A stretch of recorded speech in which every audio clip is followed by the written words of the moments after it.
Well, good afternoon. If it's Monday, 3 o'clock Eastern Time, it's time for Monday with Michael Live. Mondays with Michael Live here.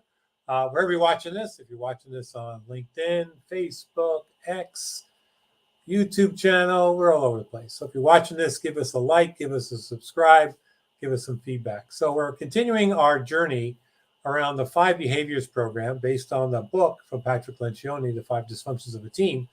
Last session, we worked on trust. So today's session is all on the second principle, which is conflict. And you're saying to yourself, conflict, why is conflict so important on a team?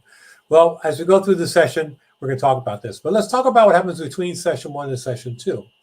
So as I mentioned, the way I'd like to deliver this is we deliver them in 5 sessions over a course of time, giving teams between each module to practice the skills and what they're learning in each of the 5 modules. So my hope is that between Module 1 and Module 2, the team has been able to practice vulnerability-based trust. And what does that mean, Michael?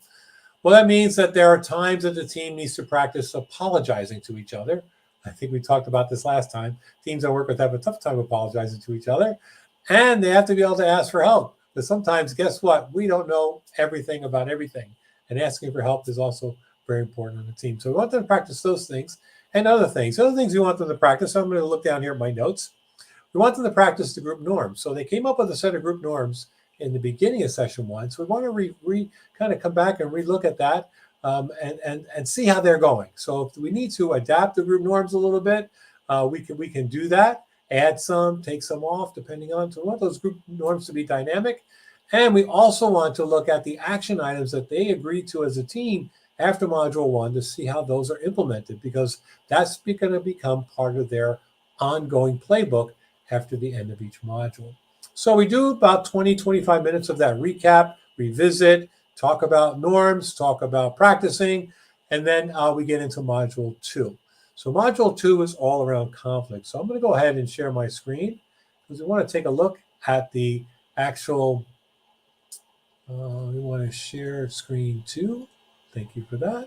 Okay, so this is the assessment portion of Module 2. So like we did in Module 1, we will ask the team 4 questions about how the team reacts to conflict, how their behaviors are in conflict. And the team will obviously look at their results here on page 13 in the assessment. So we'll review these kind of high level, but again, like last time, when we get into page 14 of the assessment, we actually get to see how the team scored from 1 to 5 in each of these areas. So again, like we did in Module 1, we're going to break the team down, either groups of 2 groups or 4 groups. We're going to send them off. And the goal here is for them to take a look at the results, to talk about those results. So they're really true to the team, but the big part of this is really how do we increase our scores? What is the action plan in each of these 4 areas to improve our scores moving forward? So this is about 10, 12-minute activity. They come back and share that with a large group. So that's the first part, is taking a look at where the team is today when it comes to conflict. It does give you at the bottom of this page 14 how your style impacts your ability to deal with conflict. And depending where you are on the DISC model, it does give you some bullet points here. But then we really get into the DISC and how each of the 4 styles react in conflict. So we're on the next page, page 15, and your dot is dynamic, so your dot will come across through here, but it gives you some feedback on how you interact with each of the 4 styles when it comes to conflict at the one-on-one level. So in the classroom, what we do here is we break folks down into their DISC styles. D's over here, I is over there, S is over here, C is over here. So we want to learn and hear from each of the 4 styles how they behave in conflict, which leads into the conflict map, which is here on page 16. So the conflict map, we talk about good behaviors in conflict, right? Because there are some good things that come from conflict.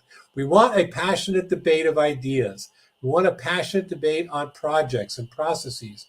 We want to have this interplay.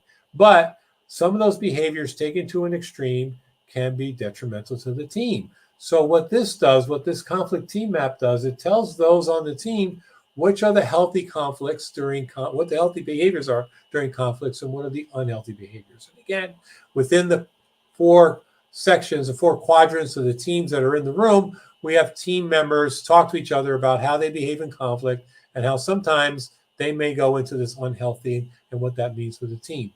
what we do when we present this to the team is we also put this on a foam poster board or two, and we leave this with the team because obviously we want this to be put in a place where the team can see this. So we have this discussion, and then team members get to learn from each other, both healthy and unhealthy conflict behaviors.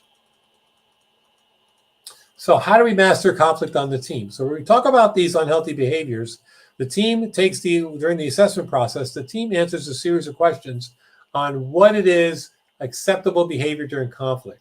I'm just going to read a couple of these to you. You can always pause the screen and take a look at these. But it's raising your voice, going beyond the meeting time to resolve an issue, using strong language, avoiding someone when you're angry, excluding other team members from difficult conversations, being outwardly emotional, and expressing anger through indirect actions rather than voicing it directly. So the team ranks these individually, and so then the team comes up with a team assessment on which of these are acceptable and which of these are unacceptable. Now, this part of the discussion, again, we break folks down into smaller groups to have this discussion. There are a couple questions on the bottom of this page, but we want to get feedback because we want to add these unacceptable behaviors to either the group norms, right? We're going to go back and add some of these to the group norms, or we're going to add these to the action plan for this mastering conflict or for conflict in this module. I want to add those action items to the playbook. And speaking of action items to the playbook, we do get to that action items in the conflict module. So we want them to go off into groups again, break them down to small groups. Each team comes up with 2 or 3 action items. They come back together.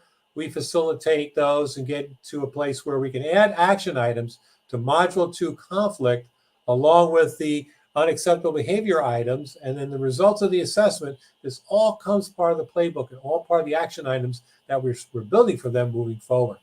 So once we get this all pulled into place, now again, between module 2 and module 3, which is commitment, we want them to practice this passionate debate of ideas, having healthy conflict at meetings, right? We want them to practice this.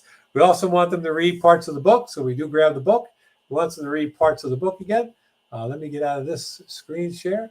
So we want them to read part of the book. So pages 202 and 206 in the book gives them more tips on how the team can better use conflict positively to come up with better ideas to make their team work more cohesively.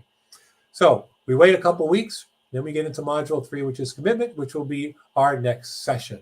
So our next session will be on commitment. So I thank you for hanging out with me today. These will be archived on our YouTube channel. If you go to our website, trainingsolutions.com, scroll down to the bottom of the page, you'll see our YouTube channel. These will be on the live section of the YouTube channel. And again, there'll be 5 of these before we're all done. So enjoy the rest of your Monday. This is Mondays with Michael live. Next session on commitment. How do we get the team to commit to projects, plans, and decisions? We'll see you then. Bye.